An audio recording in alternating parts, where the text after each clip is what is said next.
Professeur Pialou, bonjour. Bonjour. Gilles Pialou, vous êtes chef du service des maladies infectieuses de l'hôpital Tenon à Paris, un hôpital qui est en pointe sur l'infectiologie. Professeur Pialou, il y a quelques jours, 9 jours exactement, le 17 mars, vous étiez avec moi, ici même, là.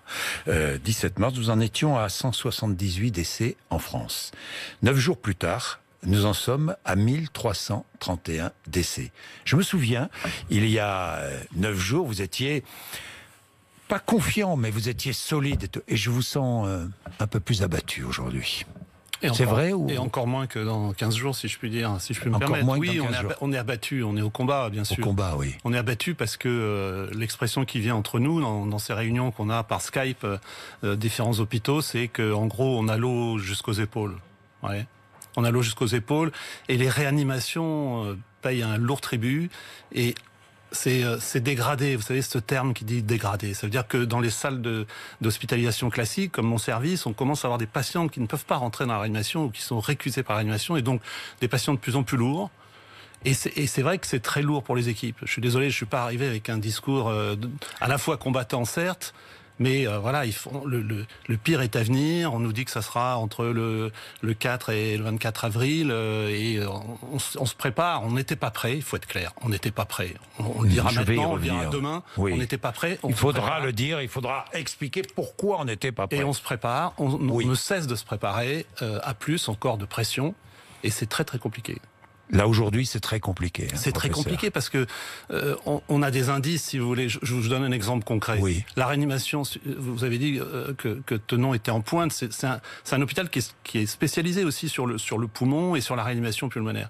Donc, qui a été très vite impacté, alors qu'il n'était pas prévu dans le plan qu'on soit impacté si rapidement. Mais le Covid-19, il frappe pas à la porte des hôpitaux. Il rentre, voilà, et après, une fois qu'il est là, il faut le gérer. Et la réanimation, 20 lits. 20 lits, on a déjà 34 patients parce qu'on a poussé les murs. On pousse les murs, c'est-à-dire qu'on utilise des unités de soins intensifs. On va bientôt utiliser des blocs, enfin des salles de réveil de blocs opératoires puisque l'activité chirurgicale est arrêtée, enfin ou limitée. Donc oui, c'est une situation très préoccupante et très en tension. Aujourd'hui, vous refusez des patients. Vous ne pouvez pas prendre des patients en réanimation à Tenon ? Alors, parce que je regarde les chiffres. Le 2827 personnes en réanimation en France, en région parisienne aujourd'hui. Oui, tout à fait. 2827. Tout à fait. Les projections, en gros, elles disent on va avoir 2000 patients à gérer en réanimation en Ile-de-France et il y a 1500 places. Donc vous voyez ce que je veux dire. Oui. Il faut les trouver, les 500. Il faut les trouver. Mais le privé peut pas vous aider ? Le privé, quelle le est la privé collaboration avec le privé ? Justement, depuis qu'on s'est vu, on a une collaboration avec le privé. On a fait un truc très particulier le week-end dernier. On a vidé entre guillemets l'hôpital. Je parle pas de la réanimation. On a vidé l'hôpital. C'est-à-dire qu'on a vider les services comme le mien. Le week-end dernier, on avait 15 litres de libre, mais qui se remplissent à toute vitesse. Vous voyez, c'est vraiment la notion, c'est pas la notion de tsunami qu'il faut faire, c'est la notion vraiment de marée. Et parce que justement, le privé a joué une carte de solidarité en prenant des malades sévères, en prenant des malades en précarité. Ça, c'est quand même quelque chose d'incroyable. On avait un malade qui était là depuis 7 mois parce qu'il avait pas de place sociale. Une clinique privée nous l'a pris parce que c'est la solidarité. Et heureusement qu'il y a ça. Comment évolue cette épidémie ? Comment la voyez-vous évoluer ? D'abord, elle évolue d'est en ouest. On le voit, le Grand Est, l'Île-de-France. Je regardais la carte des régions touchées en France. Tout l'Est, du nord au sud, est plus touché que l'Ouest. C'est vrai.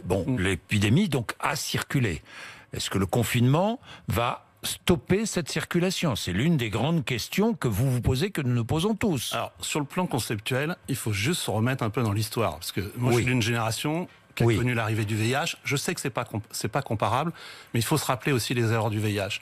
Là, on retrouve quand même des erreurs dans la gestion, notamment cette absence de solidarité européenne. J'ai entendu le président de la République, il a dit on est en Europe. Mais elle est où l'Europe ? Est-ce que toutes les réanimations d'Europe sont pleines ? Est-ce que les stocks de masques de l'Europe ne peuvent pas être partagés au prorata des malades ? Il y a quand même 259 000 personnes qui sont contaminées en Europe. C'est la plus grosse région où diffuse l'épidémie. Donc voilà, c'est ça une non-préparation des pays, une absence de solidarité quand même, je trouve, à un haut niveau. Les respirateurs, il y en a forcément quelque part. Est-ce qu'on manque de respirateurs ? Est-ce que vous manquez à Tenon de respirateurs aujourd'hui ? Alors, On manque de respirateurs au sens où, oui, on aura besoin de plus de respirateurs. Si on veut passer à 42 litres de réanimation, il faut 42 machines. Oui. Et à l'heure d'aujourd'hui, on les a pas. Vous ne les avez pas. Voilà, il y a des commandes, il y a des choses comme ça. Et de toute façon, en plus, après, il va falloir pousser. Donc, il y a des endroits alors, il y a plusieurs solutions. Soit vous poussez les murs, soit vous transférez les malades. On a vu ce TGV, effectivement, avec des patients. On sait, par exemple, qu'il y a une réanimation à Avicenne, dans la banlieue parisienne, qui est en saturation, qui envoie des malades à Rouen. Vous voyez ce que je veux dire? Oui. Donc quand on regardait la Lombardie, Lombardie, il y a des gens qui vont aller se faire ventiler à 150 km. Mais on y est dans cette situation-là. On y est. Et il faut le faire. Et c'est la seule solution. On n'a pas d'autre solution. Il faut le faire. Mais il faut comprendre aussi que ça pèse énormément sur les équipes, et pas seulement sur les équipes de réanimation, parce que c'est en désescalade. Oui. Je l'ai déjà dit, vous avez des patients très graves en salle. Oui. Professeur Pialou, je voudrais parler de vos équipes aujourd'hui. D'abord, est-ce que toutes vos équipes ont été dépistées? Non. Non. Est-ce qu'il faut organiser un dépistage de tout le personnel soignant? Je voulais juste revenir sur la phrase que je n'ai pas terminée tout à l'heure. Dans le Conseil des maladies infectieuses, il y a un truc qui marche, c'est test and treat. C'est comme ça qu'on a contrôlé le VIH dans certains pays. On teste, on traite, on teste, on traite. Alors vous allez me dire, on n'a pas assez de tests et on n'a pas de traitement. Mais on peut pas tester toute la population. On est loin du compte. Mais on testerait toute la population si on avait des tests qui permettent de tester toute la population. Oui. C'est ce qu'on fait avec l'hépatite C, c'est ce qu'on a fait avec le VIH. Tous ceux qui avaient la possibilité d'avoir accès au test avaient donc accès au traitement, et le traitement protège. Dans ces modèles de transmission, il y a un test sérologique que nous voilà, n'avons tout à pas. fait. C'est pas une critique. Je dis qu'on est loin du concept. J'explique, j'essaie de comprendre pourquoi. Et je vous pose la question, pourquoi est-ce qu'on ne teste pas toute la population? C'est impossible. La première raison, c'est parce que on est contraint. On est contraint sur la disponibilité des tests à l'heure où je vous parle. Oui. C'est en train de se régler, notamment avec le fait qu'il y a des gens qui développent des machines, qu'il y a des startups qui développent des tests plus rapides, des tests rapides où on peut faire au bout du doigt. Et il va y avoir tout ça. Et la ville qui va le réseau de médecine libérale et de laboratoires de ville est en train de s'ouvrir. Mais à l'heure qu'il est, c'est contingenté. Donc quand vous me demandez si tout le personnel a été dépisté, non. On dépiste le personnel soignant qui a des symptômes, et on en dépiste à peu près à Tenon.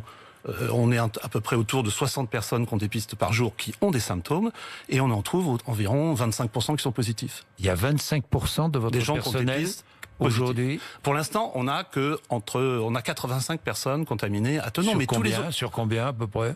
Il y a 3000 agents, enfin. 3000 agents. Bien sûr, mais les chiffres en valeur absolue n'ont pas tellement de valeur. Ce qui est important, c'est la dynamique. Quand vous parlez des décès, il faut comprendre qu'il y a plus de 20% en 48 heures. Donc, c'est cette dynamique qui est saisissante dans cette épidémie. Oui. La dynamique, d'ailleurs, il y a une carte que publie le New York Times qui est, tous les jours, on voit la dynamique des décès dans plusieurs pays du monde. Je ne sais pas si vous l'avez, tiens, on l'a à l'antenne, cette carte. Vous l'avez vu, hein, on voit la courbe. Mais vous avez aussi qu'il y a des pays qui... Il y a des pays qui ont infléchi. C'est les pays qui ont fait du dépistage massif aussi. Ils ont fait du confinement et ils ont fait du dépistage. Oui. Parce que faute de concept de test and treat, le confinement est la meilleure technique pour essayer d'endiguer. C'est la meilleure technique, le confinement. Il doit être prolongé, bien sûr. C'est indispensable. Et il sera prolongé le temps qu'il faut. Oui, le temps qu'il faut. Comme l'a dit le président, jusqu'à nouvel ordre. Oui. Durci. Moi, je pensais qu'il est insuffisant. Non, alors justement, par rapport à 9 jours, 9 ans, j'ai vu des gens marcher, j'ai vu beaucoup de monde sur le périphérique. Je ne sais pas ce que font tous ces gens sur le périphérique de Paris. Je ne sais pas. Oui, vous avez plus de monde aujourd'hui qu'il y a 9 jours. Clairement. Oui, qui était le premier jour. Donc je pense qu'il y a un relâchement. Qui était le premier jour de confinement. Il y a un relâchement qui est lié aussi au fait que les forces de police ne sont pas équipées. La plupart ne sont pas équipées. Ils n'ont pas de masques, ils n'ont pas assez de... Est-ce que vous réquisitionnez du personnel à Tenon et ailleurs? Est-ce qu'on fait la même chose? Réquisitionner, c'est pas le terme, mais il y a un mouvement de solidarité incroyable. Incroyable. Parce qu'il y a des gens qui reviennent dans le système de soins. J'ai une infirmière, si je peux une anecdote très rapide. J'ai une infirmière qui était à Tenon, qui est partie faire autre chose au Canada et qui est revenue bosser et qui s'occupe des patients Covid. Accessoirement, elle a été obligée de changer parce qu'on parle de la solidarité, puis il faut parler de la non-solidarité. Elle a été obligée de changer d'appartement parce que les copropriétaires l'ont fait disparaître, partir de l'appartement qu'elle occupait parce qu'ils avaient peur pour leurs enfants. Ouais. Il faut dire aussi que la solidarité, ça passe aussi par le fait qu'il faut accueillir les soignants dans des appartements, etc. On a beaucoup de solidarité et beaucoup de personnel qui re-rentre dans l'hôpital public. La prime exceptionnelle annoncée par le président de la République pour les soignants, ça a été accueilli comment? Comment vous l'accueillez, vous? Sincèrement, je pense que c'est pas on prend tout, mais c'est pas les primes ni les applaudissements à 20h. Il faut changer les statuts. Vous savez très bien que l'hôpital public, on en a parlé la dernière fois et on en reparle là, était sous tension avant. Oui. Je pense que ça va changer le paysage. Tout d'un coup, l'hôpital public devient ce dont on parle le plus. Et évidemment, j'espère que ça changera dans la durée. Les primes, c'est pas dans la durée. Ce qu'il faut, c'est augmenter l'attractivité de l'hôpital public et assurer correctement les salaires des personnels. Je vais revenir sur personnels médicaux et non médicaux. Personnels médicaux et non médicaux. Mais en fait, si je résume, professeur Pialou, manque de masques, manque de respirateurs, manque de machines pour les tests, manque de réactifs pour les tests, manque de personnel, nous étions en France. En ce moment, on est en tension sur les écouvillons qui permettent de prélever. Si j'ai bien compris, en France comme ailleurs dans le monde, nous n'étions pas prêts. Nous n'étions pas prêts. C'est ça la phrase, c'est que on n'arrête pas de se préparer, mais nous n'étions pas prêts. Nous n'étions pas prêts. Simplement. Il y aura des leçons, il y aura un avant Covid et après Covid. Ça c'est clair. Pour la santé publique, pour les politiques de santé, pour l'organisation de la solidarité internationale. Voilà. Mais il y a des trucs qui nous agacent. Je veux dire, l'histoire des masques. Je vais prendre un exemple. Je sais que souvent, sous cette chaîne, on dit, bon, les Chinois ont envoyé 1 million de masques en Chine et ont donné... Il faut arrêter avec la communication. J'ai lu que les Chinois pouvaient produire 120 millions de masques par jour. Ils envoient 1 million. C'est pas une critique, mais il faut juste relativiser. Ils font de la communication, les Chinois, évidemment. C'est de la com, c'est pas de la solidarité, c'est de la com. C'est de la com, c'est pas de la solidarité, c'est de la com. Ça me fait plaisir de vous entendre dire ça, professeur Pialou. Mais ça fait du bien de s'énerver un peu avec vous. Vous dites aussi, Gilles Pialou, ce qui est très intéressant, parce que vous êtes d'une honnêteté scrupuleuse, vous dites on s'est trompé. C'est bien plus grave. Vous êtes tous trompés. Bien sûr. Et nous aussi, tout le monde. Évidemment. Rappelez-nous la grippounette. La grippounette. Oui, la grippounette. Mais professeur Pialou, nous n'y connaissons rien. Donc vous êtes trompés, même en étant savant, en connaissant les virus. Mais il faut être humble. L'infectiologie, Il faut être humble. Le coronavirus, on ne le connaît pas. Il faut savoir qu'avant cette crise, c'était 8000 personnes en 2003 et 3000 personnes depuis 2013. C'est un virus. Personne n'est spécialiste du coronavirus. Donc il a ses particularités. Alors je vais y revenir, mais que pensez-vous de tous ces débats, autour de l'hydroxychloroquine, par exemple? Je savais qu'on en parlerait. Oui, parce que Didier Raoult, lui aussi s'était trompé. Ce coronavirus n'est pas si méchant, c'est ce qu'il disait au mois de février. Les responsables politiques ont peur de ne pas en faire assez, alors qu'ils en font parfois trop. Voilà ce qu'il déclare, et lui aussi n'avait rien vu venir. Personne, en définitive. Est-ce que vous utilisez de l'hydroxychloroquine à Thonon? Bien sûr qu'il y a d'abord, tout médecin est libre de prescrire en dehors, c'est le serment d'Hippocrate, en dehors des autorisations de mise sur le marché. Ceci dit, comme vous le savez, grâce au professeur Raoult, on a contingenté par un arrêté et puis par un avis du Haut Comité de santé publique l'utilisation de l'hydroxychloroquine pour pas que ça soit n'importe quoi, pour pas que cette spécialité, et je rappelle, le Plaquenil est pris par d'autres malades qui en ont besoin et dans lequel l'efficacité est prouvée. Oui, bien sûr. C'est pas encore le cas de l'hydroxychloroquine. Oui. Donc voilà, la science, je sais que l'épidémie court, mais la science, elle a des règles et il faut se tenir aux règles. Voilà, on peut pas valider l'efficacité d'un produit quel qu'il soit sur une étude critiquable sur 24 patients. Voilà, il y a plusieurs études, il y a au moins 4 études dans le monde qui utilisent l'hydroxychloroquine. On aura des résultats dans les semaines qui viennent. Voilà. Vous n'avez pas assez d'entendre des spécialistes ici ou là, sur les réseaux sociaux, ou dans les médias, ou qui donnent leur avis, ou des politiques qui donnent leur avis. Vous n'avez pas assez, vous, chercheurs? Ça vous fatigue pas un peu, ça? D'abord, moi, ça me fatigue un peu. Ne le prenez pas mal, mais quand je rentre chez moi, j'éteins... Je regarde pas BF. Oui. Non, je regarde pas. Je regarde la télé tout court. Ouais. Si, je regarde le matin. Mais je veux dire parce que voilà, on est 12 heures par jour dans le coronavirus. Oui. Moi, je vis avec quelqu'un qui fait la même chose que moi, donc on parle que de ça. Je veux dire, voilà, il y a un moment, il faut fermer les écoutilles. On rentre de plus en plus tard. Donc je n'entends pas tout ce qui se dit. Après, il faut se méfier parce que les experts entre guillemets, ils sont au charbon. Là, je suis là, mais on peut pas toujours être là. Donc après, il y a les experts qui s'autorisent, comme disait Coluche. Mais oui, il faut se méfier, et puis de toute façon, il faut contrôler ses sources. C'est le boulot des journalistes de contrôler ses sources, d'avoir deux personnes qui disent la même chose, et qui soient d'expertise. Professeur Pialou, ce virus, j'ai vu une toute récente étude, je crois qu'elle vient des États-Unis, me semble-t-il. Le virus pourrait être saisonnier, pourrait devenir saisonnier? Là aussi, ça fait partie des fake news de penser que de penser que le réchauffement va améliorer D'abord, vous avez vu le temps qu'il fait. Bon, aujourd'hui, il fait un peu froid, mais ça n'a pas de sens. Ça n'a pas de sens. Pourquoi ? Parce que le virus, ce coronavirus, il circule déjà dans les pays chauds, il circule dans l'hémisphère sud, il circule en Afrique, et je pense que ça va être catastrophique en Afrique aussi. Terrible en Afrique. Avec probablement un retard à la comptabilité. Il y a des pays comme le Burkina Faso, par exemple, qui sont déjà très, très impliqués dans la crise du coronavirus. C'est compliqué parce qu'effectivement, ça manque de dépistage, ça manque de soins de réanimation, etc. Et donc, il est dans l'hémisphère sud.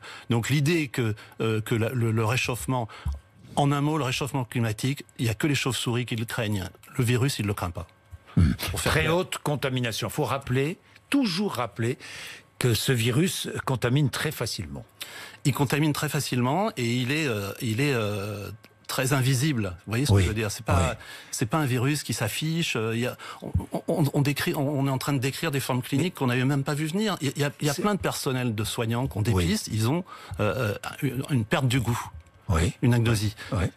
C'est très particulier, la perte du goût. C'est-à-dire tout d'un coup, ils ont plus de goût ou plus d'odorat. Qui a écrit ça ? Personne n'a prévu ça.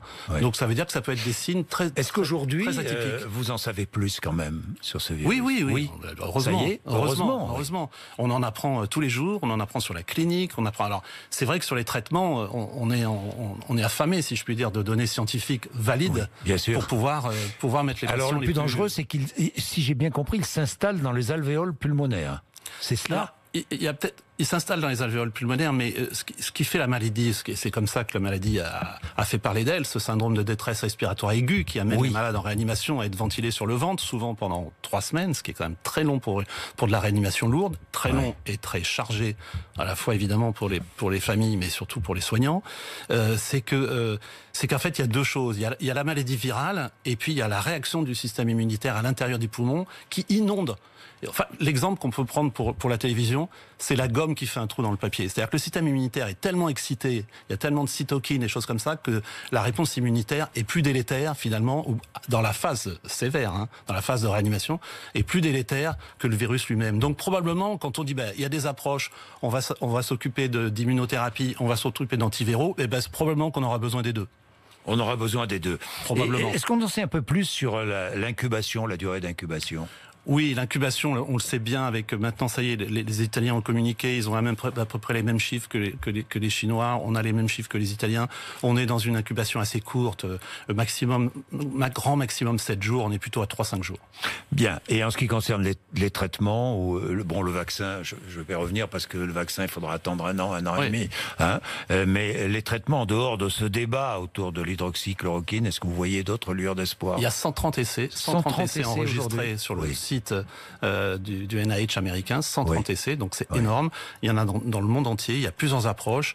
Il y a des approches immunologiques, comme j'ai dit, il y a des approches antiviraux, il y a même des médecines traditionnelles, il y a énormément de recherche. C'est un effet positif de cette crise, c'est que la recherche va très vite, et derrière, parce que ça c'est avec des médicaments existants, mais derrière il y a des firmes qui screenent toutes leurs molécules, c'est comme ça qu'on a trouvé le premier médicament du VIH. Il faut se rappeler que la ZT, c'est en screenant des vieilles molécules qui avaient été mises au rebut dans d'autres pathologies. En l'occurrence, c'était dans le cancer pour la ZT. Et il faut se rappeler comment et les grandes firmes screenent toutes leurs molécules pour essayer de leur trouver une efficacité contre le coronavirus. Et ça devrait payer. Oui, professeur Pialou, est-ce que je vais élargir un peu notre débat?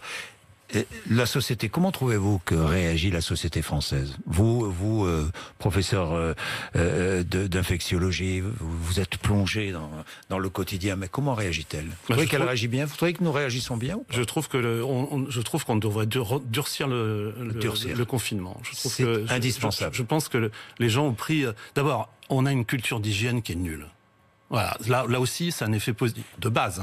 On est latin, voilà, on s'embrasse, on se lave pas les mains. Enfin, je veux dire, ça va laisser des traces positives cette fois-ci sur l'hygiène quotidienne. Alors, je dis pas que toute l'année les gens vont tenir 1,50 m chez le boulanger, mais cette espèce de pays latin où les gens se serrent,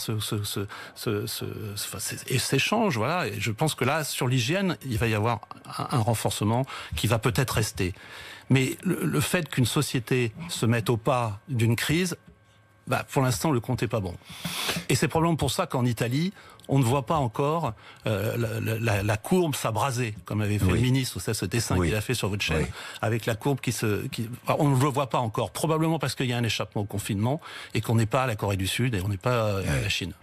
Professeur Pialot, j'ai une dernière question aussi, parce que hier, j'ai vu, là encore, une communication, plus d'hommes que de femmes touchés. C'est vrai. C'est vrai? Je suis allé avant-hier. Il se trouve qu'il y a un grand traiteur, je vais pas donner son nom, mais qui nous a inondés de sucreries.